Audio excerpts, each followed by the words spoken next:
Welcome to another episode of Follow the Brand TV. I am your host, Grant McGaugh, CEO of 5-Star BDM, a 5-star personal brand and business development company. I want to take you on a journey through another deep dive into the world of personal branding and business development using compelling personal stories, business conversations, and tips to improve your brand. By listening to the Follow the Brand TV series, you will differentiate yourself from the competition and build trust with prospective clients and employers. You never get a second chance to make a first impression. Make it one that will set you apart, build confidence, and reflect who you are. Building your 5-star personal brand is a great way to improve your skills and knowledge. If you have any questions for me or any of my guests, please email me at grant.mcgaugh@5starbdm.com. Now, let's begin with our next episode on the Follow the Brand TV.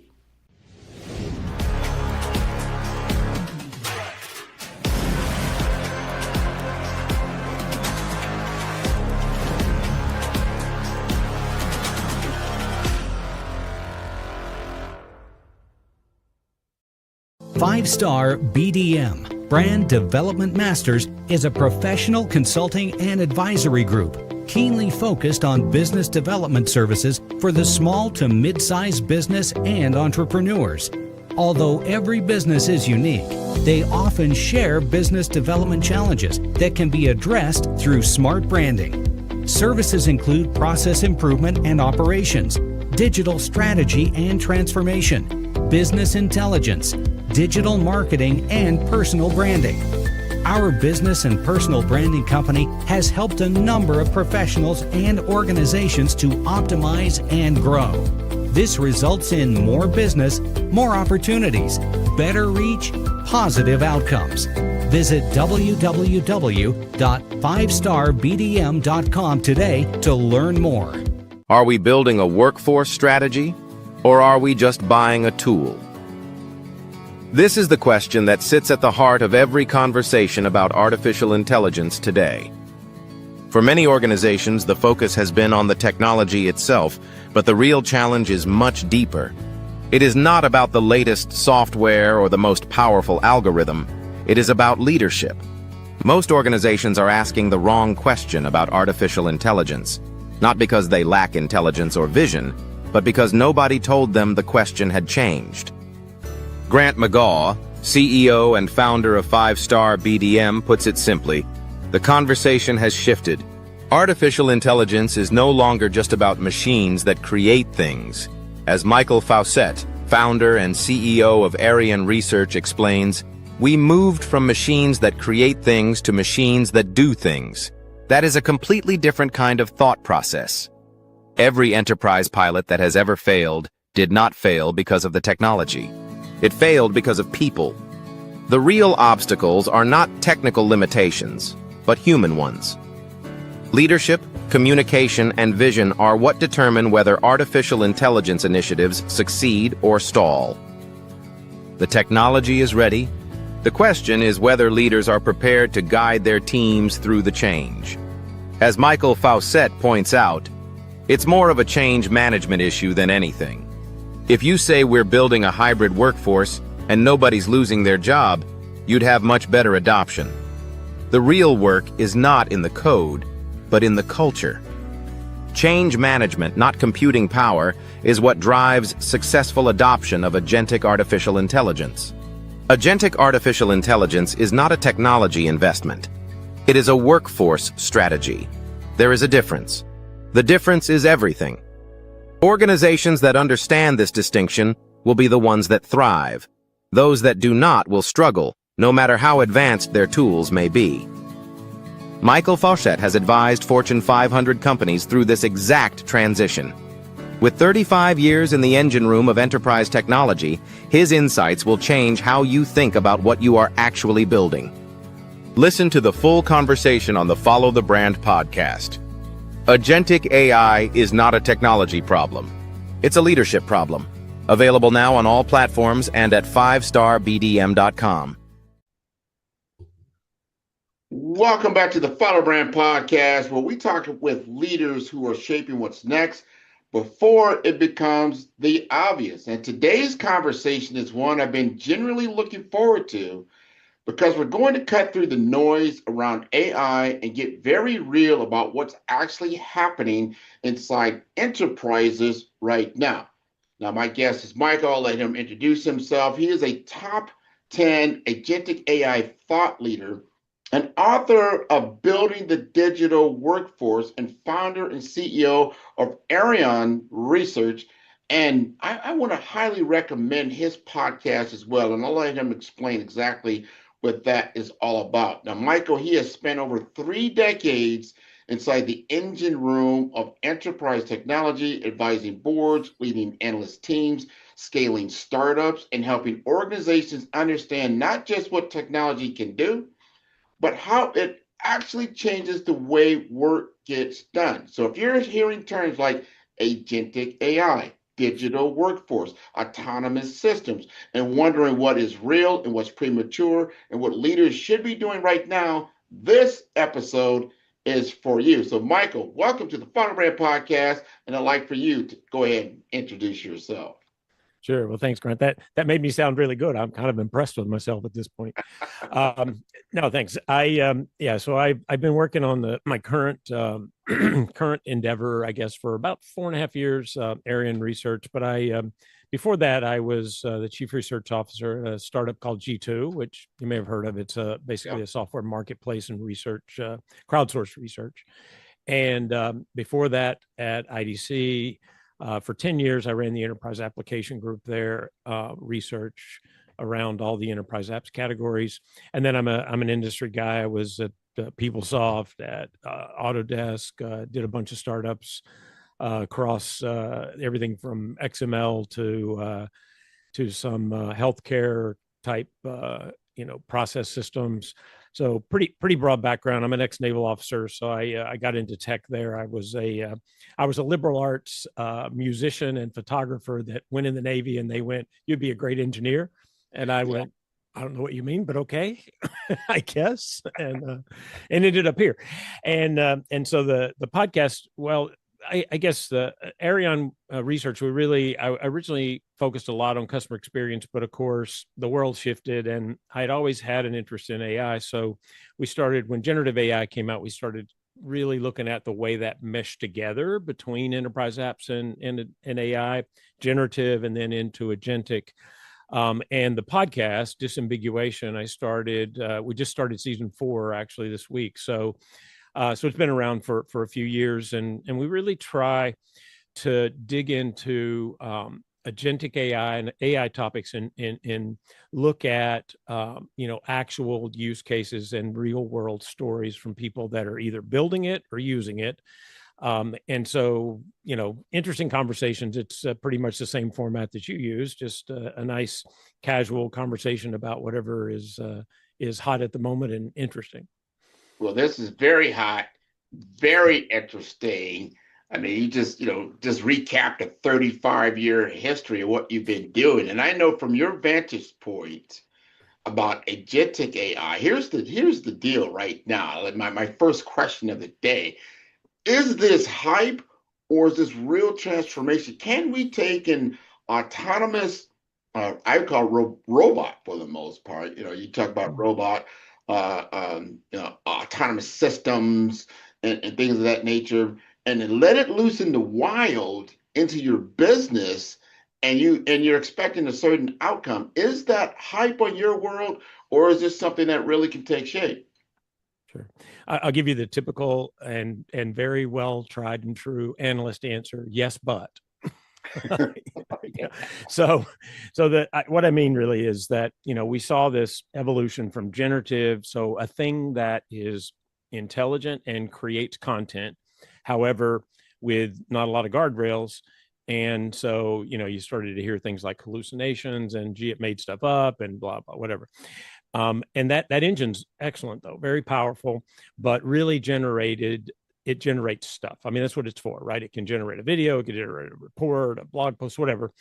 And with the correct boundaries, prompt, context, all those kind of caveats, it does a really good job. But what we did over the last 3 years is really move this from it creates things to it does things. And when it does things, that's a completely different kind of thought process, right? So we have, business processes we've had for years. We've ended up in a situation where we have a lot of different enterprise applications that do a lot of different things. Frankly, they're not a lot, always not necessarily connected. And so you had breaks in processes. You had a lot of human intervention needed. Frankly, a lot of businesses use people as the way to integrate those systems instead of systems. And a lot of challenging processes. And we've tried automation. Things like robotic process automation, RPA, sure, which is very deterministic. So you tell it to do these 4 steps and it'll do those 4 steps forever until you tell it to do something else. That's good. But unfortunately, in the business world, and when you talk about business processes, if you want to start to look at them holistically across the entire organization and across all your data and across all your systems, you can't just create logic that executes every step. That's why humans are involved. If you could create logic that did your whole business, you wouldn't need humans, right? You wouldn't need anybody to think, you'd just do. And so now we've moved to the world where we have these machines, robots. I think that's an interesting way to think of them. I think of them as digital workers, but it's the same kind of thing, right? It's not embodied, although it can be, and we're starting to see more of those. That has the capability to look at a situation, understand it, plan, take action, and learn from that action. At least that's the way we like to think of Agentic, right? Yeah, right. It can be autonomous. Now, here's the one thing, though, that I think a lot of experts even don't necessarily think this way. I like to think of them like this: if you have an agentic system, it's one that has the capability to automate a process fully to the point of agency, to the point of the agent determining its own outcome. So probabilistic, not deterministic. Mm-hmm. But it doesn't have to execute across that entire thing. All right. You could say, do this part of the process, figure this out, and then call Joe and ask him if it's okay to keep going. In other words, you could have a human in the loop. You could have a human on the loop. You could have a human that looks at the processes and goes, oh, no, we can't do that, and stops them. Or you could even have probabilistic. You could add deterministic. You could have guardrails that say, do these things inside of these constraints. Mm-hmm. So we have the capability now to automate, and that's real. I mean, you have companies all over the place doing things that are, in fact, using agentic AI. A lot of times now, if you call customer service for larger brands, you're starting with an agent, and that agent is, within the boundaries they've built, autonomous. It interacts with the customer, and most situations now, it interacts with the customer to a certain point. If it can answer the problem, it does. If it can, it passes it to a human. Actually, if you survey people are pretty happy with that idea. They don't like the idea of, you want to just talk to an agent without the capability of talking to a human. But if you say, can we do this in a hybrid way so that you talk to the agent, it solves your problem. If it doesn't, it goes to a human and everybody knows what's going on. That works for me. I don't have an issue with that. And that's what we see in the surveys. So you are seeing them in the real world. Customer service, you're seeing them in code development. Of course, that's generative all the way to agentic. And you're starting to see them expand into other use cases. A lot of that, though, is horizontal today and broader. And this year, you're starting to see more and more agents that are built around very special types of things, like a vertical focus or a functional and vertical focus. Like this is a customer service agent in the healthcare industry. This is a customer service agent in retail. So it has context around the industry, the activity, what it's doing, the job, et cetera. So we are seeing these in the wild. They do work. But of course, there are other things to think about when you start to go through that. 100%. And what you just said there, and I want people to understand, it's around use case. How are you going to use something that can automate and also clearly kind of mimic human behavior, whether it's voice, text, video. And it's almost like, I think what turns some people off is like, is it okay that you tell people I am an AI automated, robot? I'm a bot. I am not trying to fake you out and think you think I'm human. I'm just providing a service in which I can do it faster, quicker, better than my human counterpart. But as I need that human counterpart, I bring them into the loop. I'm thinking like, remember voicemail 30 years ago, people are like, oh, I just want to hit zero and then get to an operator. I don't want to go through all these prompts. But over time, people are like, oh, you know what? This is an easier way of doing it and getting to somebody, because it's just what I call tier one support. It doesn't take human intelligence in order to direct me to where I want to go. So if you look at that, like, you know what, I just need basic information and I need it, pretty quickly, and that I can trust that the information is factual and actually real, as opposed to something more complex in what it's trying to accomplish. And at that point, it starts like, hey, you know what? And to your point, can I flag that? Say, all right, this is beyond my capability or what I think I now need a human to come into. And these systems have such programming within them, it should be able to discern, let me get Michael on the phone for you to answer that more clearly. So I like the use case in customer service, and really in that tier one triage world where it can contact you, it can schedule an appointment, it can make, very good assumptions about what you need, especially like think about a doctor's appointment, things like that, that you just need to get to where you want to go. Maybe it's directions that you need, right away. Everybody accepts the fact that GPS using, your Google or your Waze, and it's telling you where to go. No one has a problem with that. And it's very human-like, but you're talking to a bot. So my question is there angst right now where people, or misconception that you're seeing right now between AI and we call agentic AI and human adoption? Yeah, so I think if you the simple one to think about is this idea of customer service, right? Because this has evolved greatly over the last 10 years. A few years ago, you dealt with a bot that was not that intelligent. It was truly deterministic. In other words, you built into it a logic tree. And you'll even remember when you called in, sometimes it would go, please listen carefully because our options have changed. That's because it has a very specific logic tree, right? So it knows if you say this or ask about this thing, I pull up this information and I share it. If you ask this is beyond my capability, I escalate this to a human, whatever. That's the old way. If you look at it today, though, if you put an agent in this situation and you build your workflow around it and you put it in a situation where it interacts with your customers, you have the ability to set the workflow so that it can either answer questions, it can answer questions and do things, it can answer questions and ship things, buy things, it can do a lot, but it is up to the deployment on how much it can do. So maybe when I first rolled this out, maybe I don't trust it. And trust is actually really important in the way you use these. I don't necessarily trust it yet to take an action. So maybe I have it answer questions, but then pass it to a human when it has to take action. Well, but maybe over time, I test that and I realize it can do this much. So I stretch that a little further.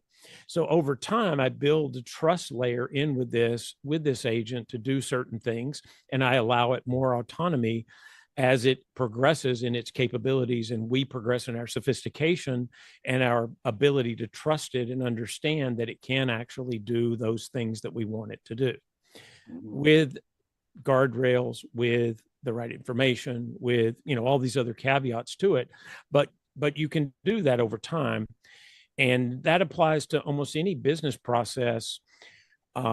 With some other capabilities that you need around that. So you'll hear people talk about retrieval augmented generation, or RAG, which is, a technology that sets a database of information. Basically, just think of it like here's all the information I have for support. I put it in a container, and the agent can reach out and pull that into the conversation if it needs it. So you want to know, I keep having this issue with my computer software. It does this when I do this. How do I solve that?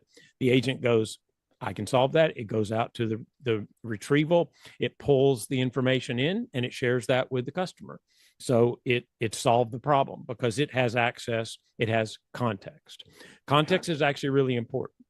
Yes. The downside, the part where we're just starting to go to, though, is the second part. So it has context, but it doesn't have memory. Agents are stateless today. So I like to think of it like this. If you ask me how to make spaghetti carbonara, I'd go to a recipe book, I'd pull the recipe up, and I'd make spaghetti carbonara. An agent can do that. That's context. But if you ask me, what did you have for dinner last night? The agent wouldn't know because it forgets. As soon as it does the thing, it moves to the next thing. So that's memory, context and memory. And now we're starting to realize that we can use the agents in places where they retrieve the information, they have the context, and that's really important. And now we're working on systems that can give it the memory. And that lets you take it to more and more advanced states. And, I said when I described them, I said it can perceive, it can plan, it can take action, it can learn. Well, without memory, it can't learn because it doesn't know what it did before. But as soon as you build the memory into the system, now it can learn. And the other thing that you'll see this year is you're seeing them broken up into smaller and smaller pieces. So I can build little guardrails in, and I can have my agent do these things. It knows it can't get outside of those things, but inside of this thing, it can be fully autonomous.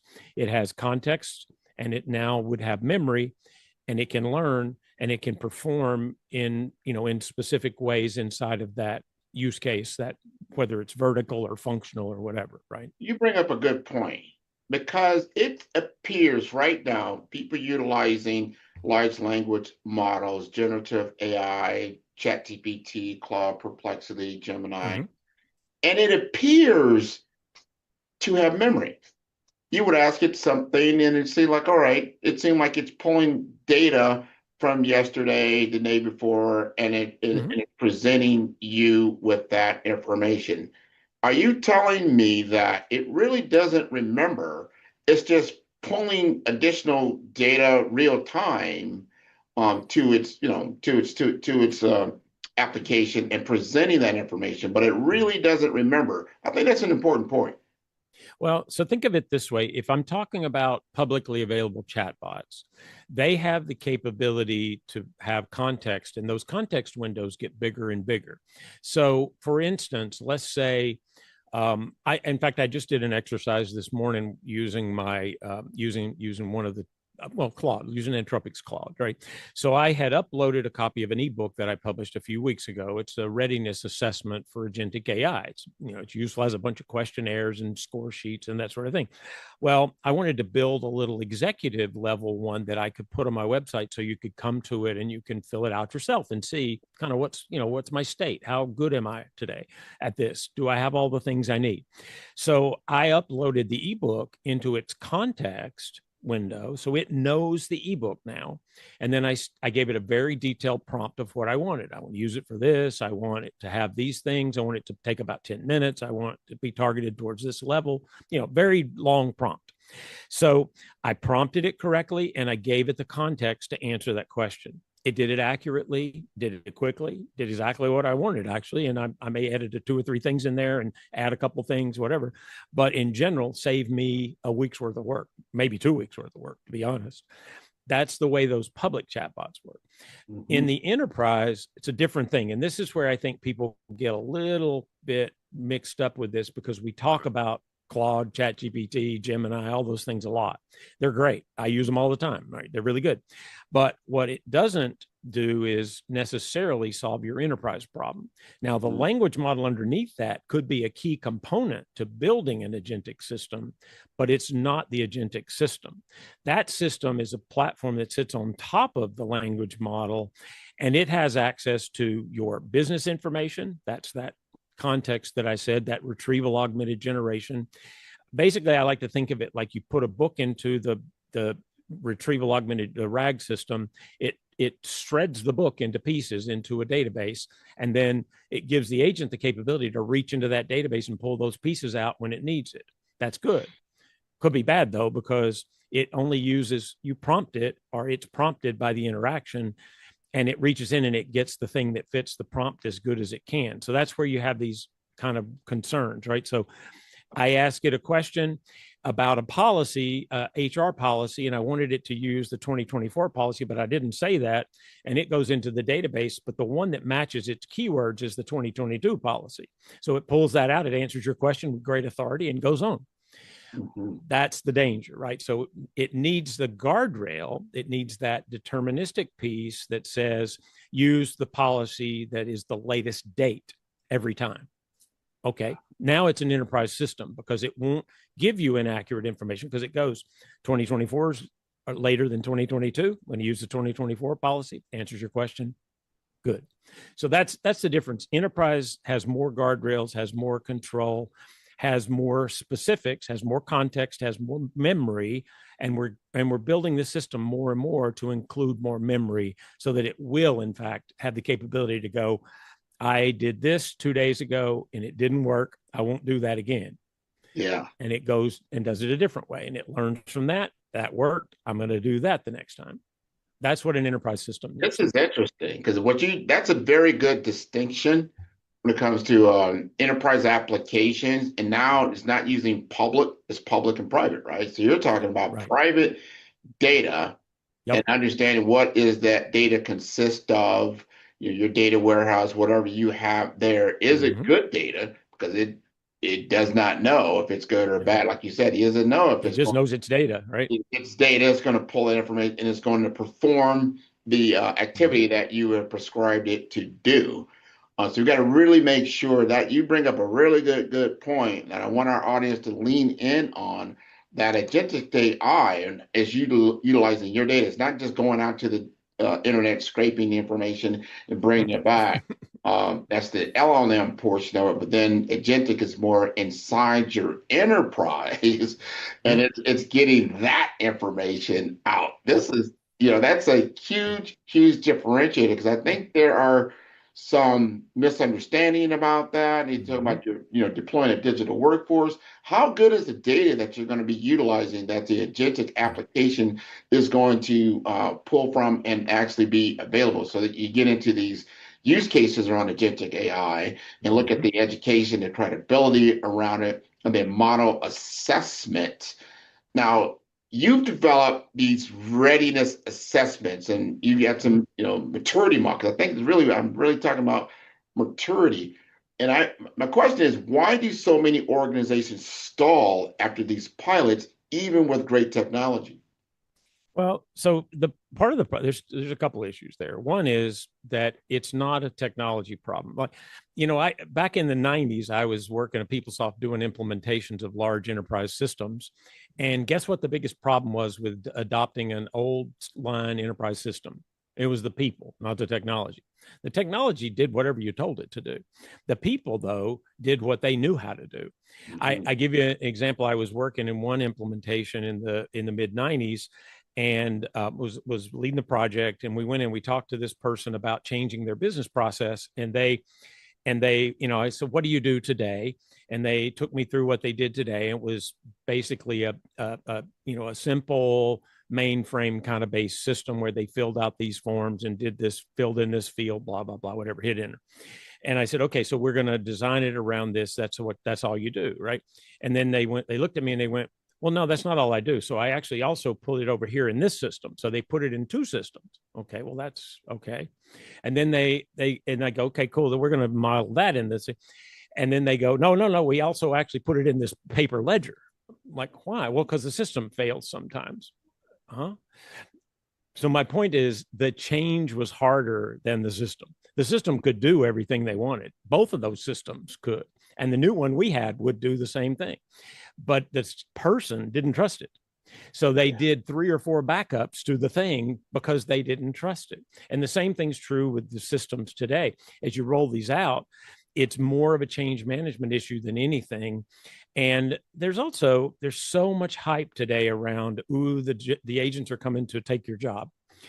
And so there's a fear factor there too, right? So if I'm an employee and you're showing me an agent that can do my job just like I do, the first thing I think is, oh, you're going to replace me. What am I going to do? Yeah. But if you came into this and you said, look, we're building a team. This is a part of your team. This is a digital worker. You're a worker. We're building a hybrid workforce. Here's how this all functions. Nobody's losing their job, not the digital agent nor the human agent. We need the both. And here's how that happens. You'd have much better adoption. So that's the first thing that fails a lot is just the change management that you need to make it work. Then the second thing that we have to worry about is we've sort of approached this in what I like to think of as God mode. We build this big agent, it's going to do everything. That's not really the reasonable way to do this, right? What I really need in a business is I need an agent that does a thing. It's just like hiring a person. You give them a job description, you have them do those things. I don't hire one person to do marketing, sales, and finance. That'd be silly, right? They don't know how to do that. Same thing's true with the agent. You might try to give it all that information, but it's not ever really going to be good at any of those things because it's just too broad.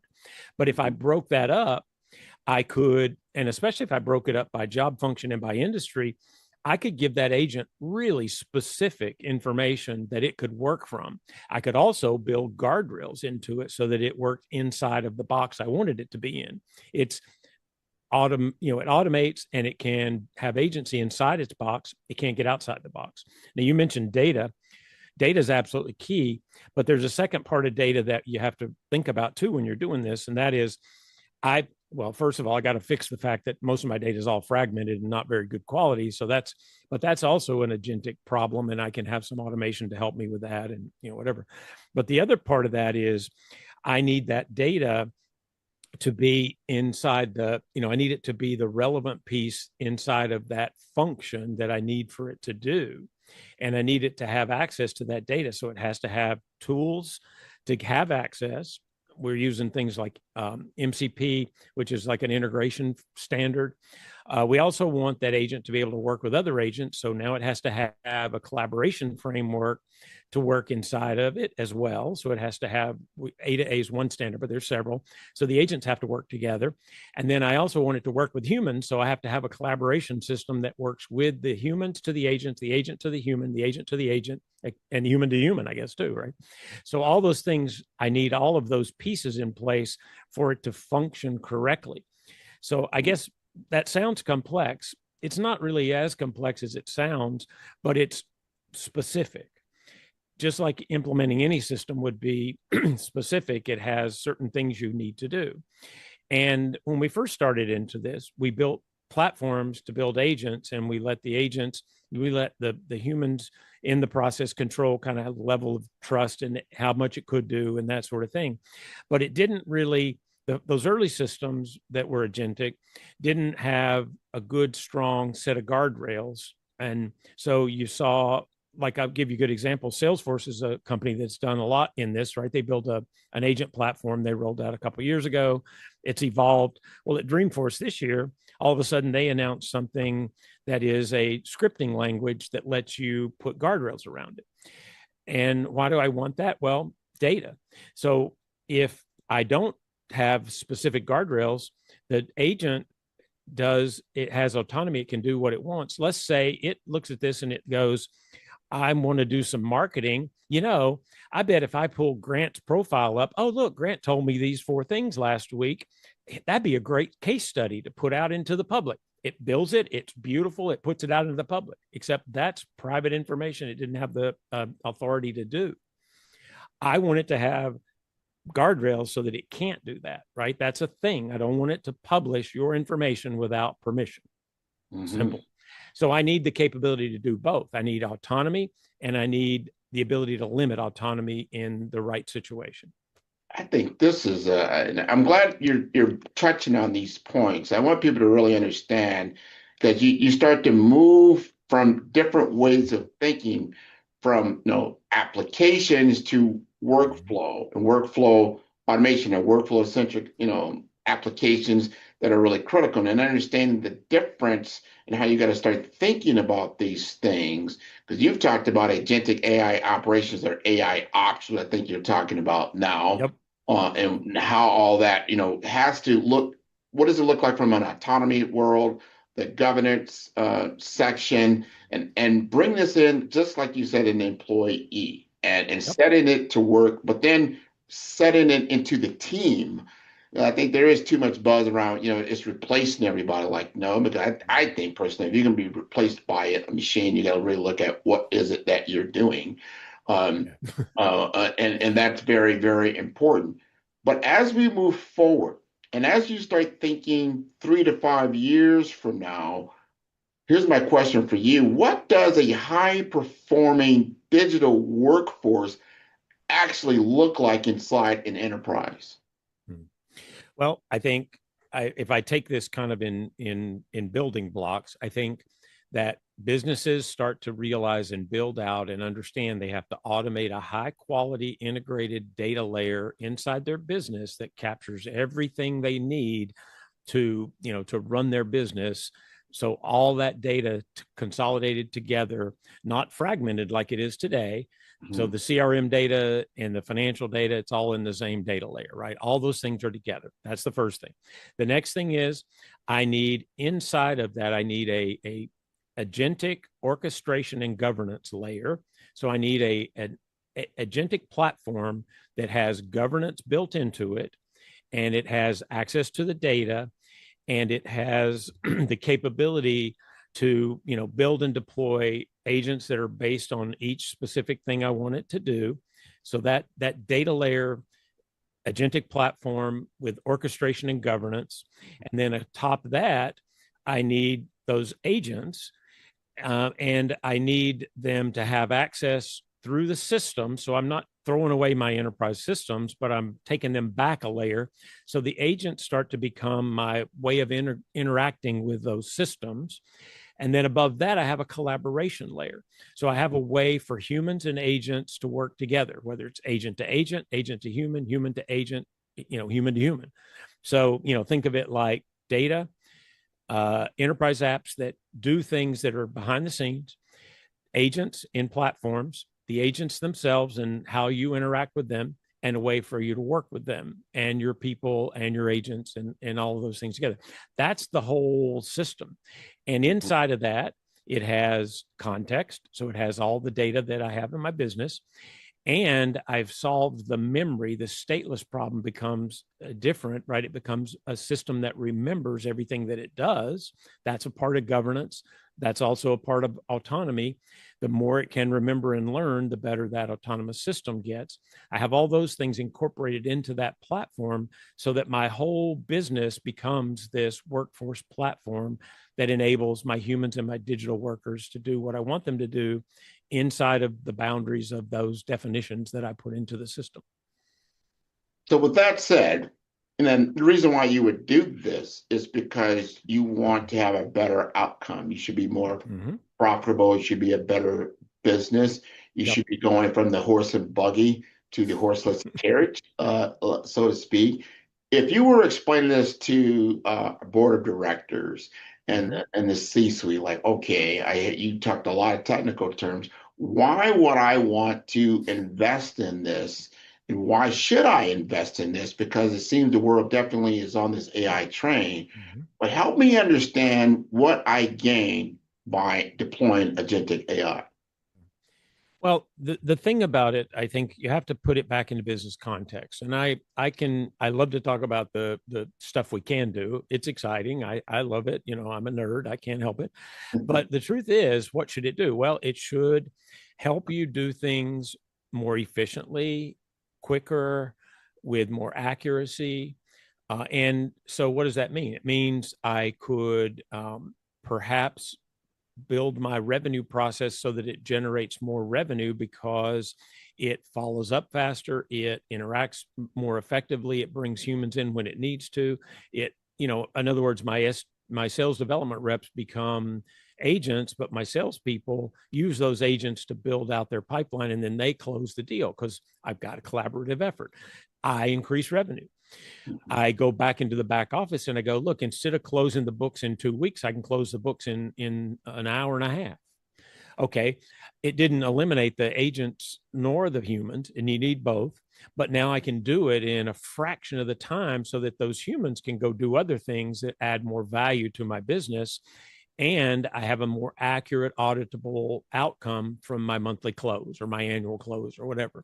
So, in other words, I can do those processes more accurately, faster, better, which helps me increase my margins, or I can go to market correctly, all those kind of things in the go to market into the business and increase revenue because of that.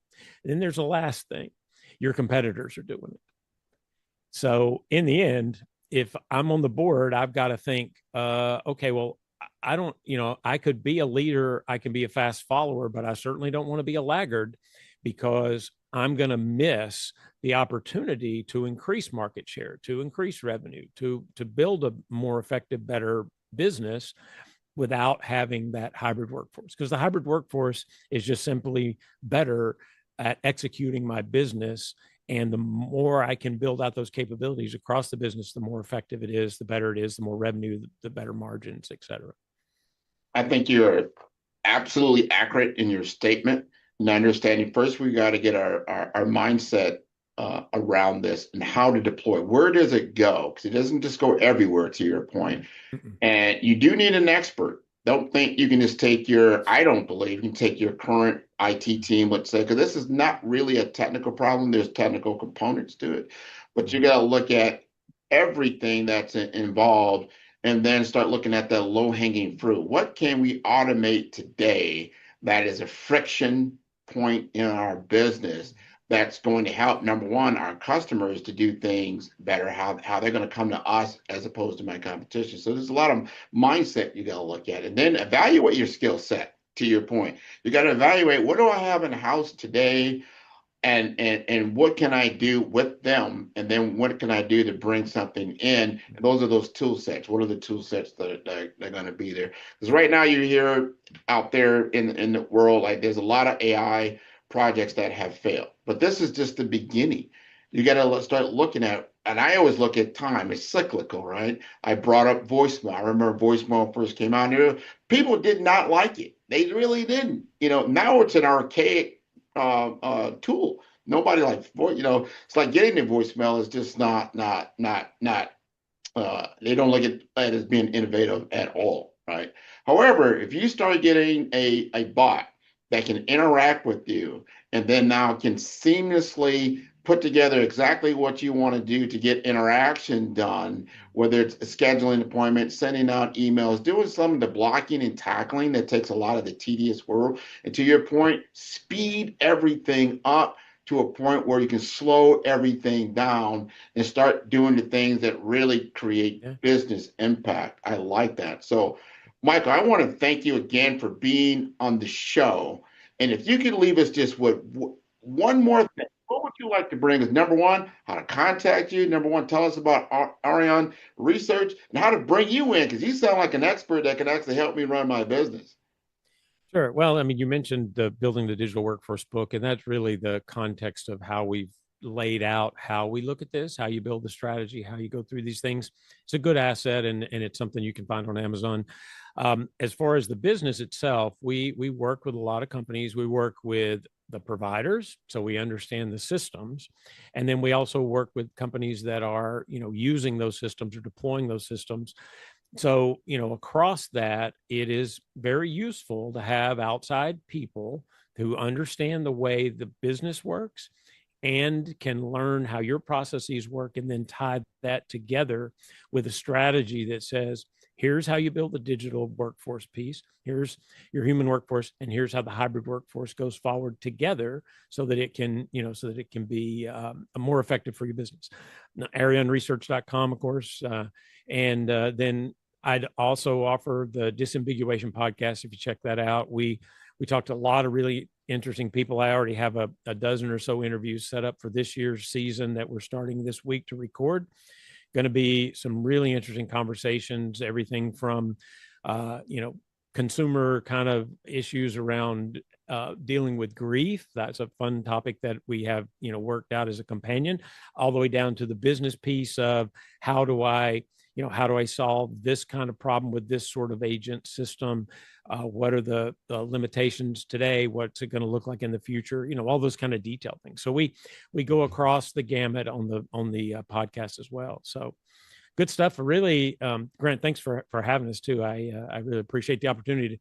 As you can tell, I'm really passionate about this stuff. It's and that's what we love. We love to tune into the passion, especially of our guests, because that is what gets everyone very excited, and they understand how do we go forward in this world and know the starts and stops before you take on some of these major challenges that you may or may not find the outcomes that you're looking for. I want to thank you again for being on the show. I want to encourage your entire audience to tune into all the episodes of Follow the Brand. They can do so at 5-Star BDM. That is the number 5. That is star, STAR, B for brand, D for development, M for masters.com. I want to thank you again for being on the show, and have a glorious 2026. Man, who's your favorite podcaster? Man, Grant, man. I love Grant's podcast. Well, who's Grant? I'm going to send you the link. I love Grant. I love the interview. I've done a lot of these, and this is a great one. It's always great to talk to people who know what they're doing, and it's clear you're a great host, and you've done this many times before. I feel great that we're having this conversation here. Met a new person in business who I previously didn't know. It was an amazing podcast. Grant is an amazing interviewer. I learned a lot. Really enjoyed this. Great questions, great talk track. Super appreciate you having me on. It's been a very fun episode to talk about a lot of things that I don't always get to dive into. So this has been a fantastic conversation. I wouldn't be where I am here today, of course, not on this stage. However, not in my current business projection and my current business model without working with you.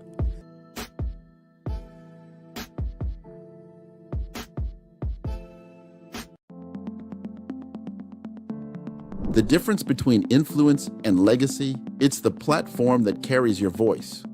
You're not visible because you lack talent. You're visible because your brand doesn't speak. I've built 5-Star BDM to change that. Most leaders have the expertise, but not the presence, the vision, but not the vehicle. Across 3 cities, one brand is helping leaders rise above the noise. Here in the heart of Omaha, strategy isn't left to chance. It's engineered with precision. In Omaha, we engineered your Zachner brand, AI-powered, data-driven, precise. TISA went from a local nonprofit to a national speaker in 90 days. We don't guess your brand strategy, we build it.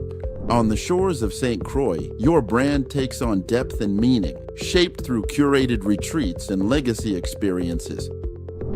In St. Croix, strategy becomes soul. Our retreats don't just refine your message, they rediscover your mission. One founder rewrote his entire company story here. Funding followed 30 days later. This is where leaders remember who they were meant to be. In vibrant Miami, momentum meets amplification, transforming your voice into a movement. In Miami, your brand becomes a movement. Business development accelerators, audience building. Joy came with an old website and an outdated company name, but she left with 5,000 followers and a waiting list. This is where you scale with soul. 3 cities, 1 mission. Your legacy ignited. It started with a thread. Let's pull it together. Stop blending and start leading. 5-Star BDM, where legacy is engineered, embodied, and ignited. Visit 5starbdm.com and book your brand audit today. What if leadership wasn't about titles, but trials? What if your breakthrough lay beyond fear? In First Light, The Brave Path to Authentic Leadership, embark on a journey of courage, truth, and purpose. Face the wolf, hear first thunder, wield the sword and shield. This is more than a book. It's a calling. Are you ready for First Light? Imagine standing at the edge of a new frontier where the boundaries of technology and human potential blur. This is the world of Agentic AI, a realm where artificial intelligence doesn't just follow instructions but takes initiative, adapts, and collaborates with you to achieve extraordinary results. Picture a visionary consultant, someone who sees beyond the current landscape, guiding organizations through the complexities of digital transformation. Now, imagine harnessing the expertise of an AI technology expert, someone who understands not only the power of AI, but also how to deploy the right tech stack to bring your vision to life. The journey to creating an agentic AI production begins with a single question. What if your AI could do more than automate tasks? What if it could anticipate needs, solve problems creatively, and work alongside you as a true partner? This is not science fiction. It's the next evolution of artificial intelligence. Building an agentic AI system starts with a deep understanding of your goals. It's about aligning technology with your mission, ensuring that every tool and process serves a greater purpose. The right consultant will help you map out this journey, identifying opportunities where AI can make the biggest impact. Next comes the deployment of the tech stack. This is where expertise matters most. Choosing the right platforms, integrating advanced algorithms, and ensuring seamless communication between systems are all critical steps. An AI technology expert knows how to navigate these challenges, transforming complex requirements into a streamlined, effective solution. But the real magic happens when your AI becomes agentic, when it starts to learn from its environment, adapt to new situations, and collaborate with your team. It's no longer just a tool, it's a dynamic force that drives innovation and growth. Imagine your organization empowered by an AI that doesn't just react, but takes initiative. An AI that understands your objectives, anticipates challenges, and works tirelessly to help you succeed. This is the promise of agentic AI production. Are you ready to take the next step? With the guidance of a visionary consultant and the expertise of an AI technology expert, you can deploy the tech stack that will transform your business. The future of work is agentic, and it starts with a single decision. Begin your journey today. Unlock the full potential of AI and discover what's possible when technology becomes your most trusted ally. The next chapter of innovation is waiting for you.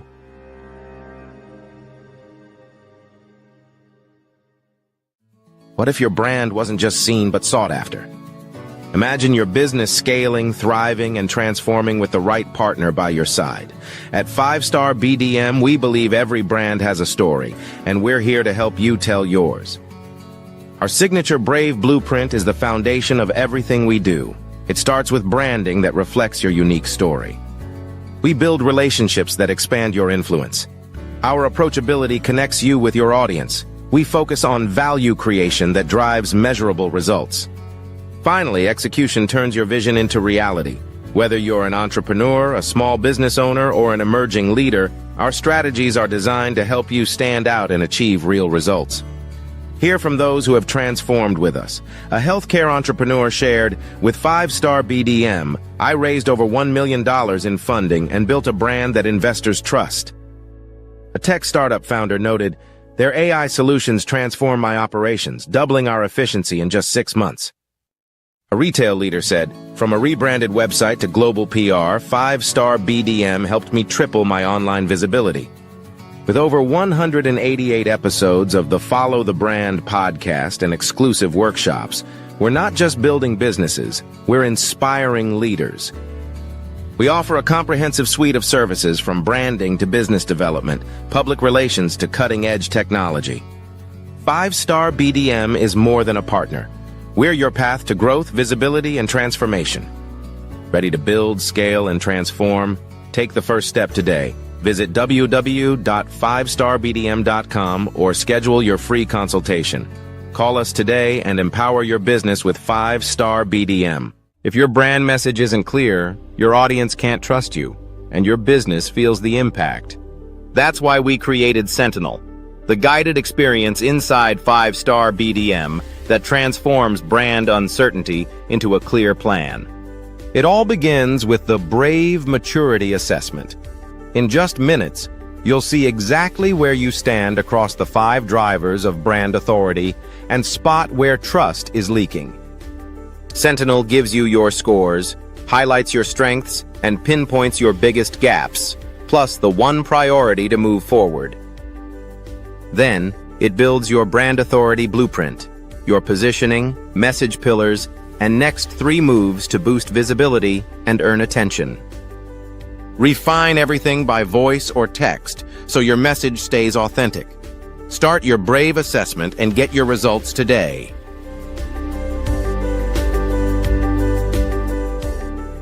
AI just stopped being your assistant. Now it's stepping into the director's chair. Imagine technology making decisions at machine speed without waiting for your approval. The pace is relentless, the stakes are rising, and the rules are changing right before our eyes. Dr. Jamila Amimer, CEO of Mind Senses Global and a top global AI thought leader, joins Grant McGaw on the Follow the Brand podcast to break down what this shift really means. By 2026, 40% of enterprises will deploy autonomous AI agents. That's not a prediction, it's a countdown.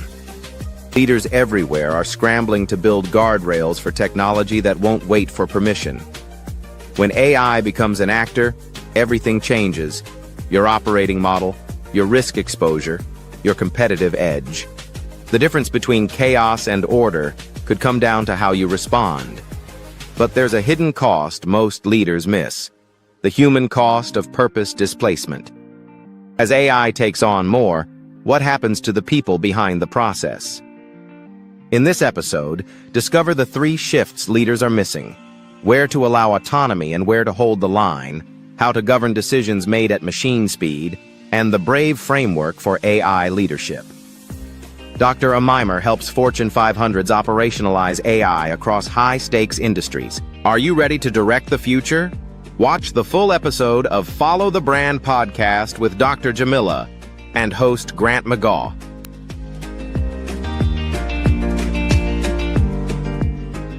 If you're still using artificial intelligence just to write content, you're already behind. The real transformation isn't about AI that writes, it's about AI that acts. Agentic AI is changing the game, and it's redefining what speed to market really means for businesses today. Agentic AI is not just another chatbot or a fancy prompt. It's a new kind of automation that takes your business goals, like getting more leads or following up faster, and executes the necessary steps across your existing tools, all while keeping you in control. This is a system designed to work with you, not just for you. Most small businesses don't lose out because of inferior products. They lose because they can't move fast enough. Leads go cold, follow-ups get missed, inboxes overflow, and marketing becomes inconsistent. When you're wearing every hat, it's easy for opportunities to slip through the cracks. Now, imagine every new inquiry is captured automatically. AI summarizes what your customer wants, scores the lead as hot or warm, recommends the next best action, drafts a follow-up message in your voice, and logs everything into a simple pipeline tracker. No more guesswork, no more dropped leads, just clean, consistent execution at scale. I'm Grant McGaw, CEO of 5-Star BDM. After decades in healthcare and technology, I know agents aren't the strategy. Managing agents is. That's why we focus on building workflows that deliver measurable business results, not just hype. If you want to move faster than your competition without hiring more staff, reply Accelerator or visit 5starbdm.com. Let's turn Agentic AI into speed-to-market, scalable communication, and profit.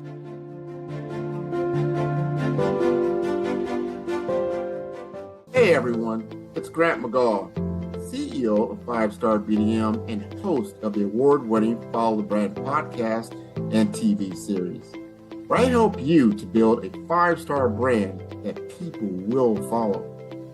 My genius is personal brand development through intelligent communication and helping you achieve your business and career goals. I am a requested speaker on digital technology and brand development issues. I want to work with you to increase the value of your current opportunities while attracting new ones. Every one of you is unique, and we all share challenges that can be addressed through smart branding. As a superconnector, I work with you as an executive coach to guide you along the complicated business and career development road, providing the enhancement tools and information you need to succeed. Together, I will help you succeed in today's challenging business climate. I will evaluate and measure your progress. Best of all, I am right alongside you every step of the way. Build the brand called you. Genius is coming. Tune in for our next show or click on our website at www.5starbdm/followthebrandtv. Thank you.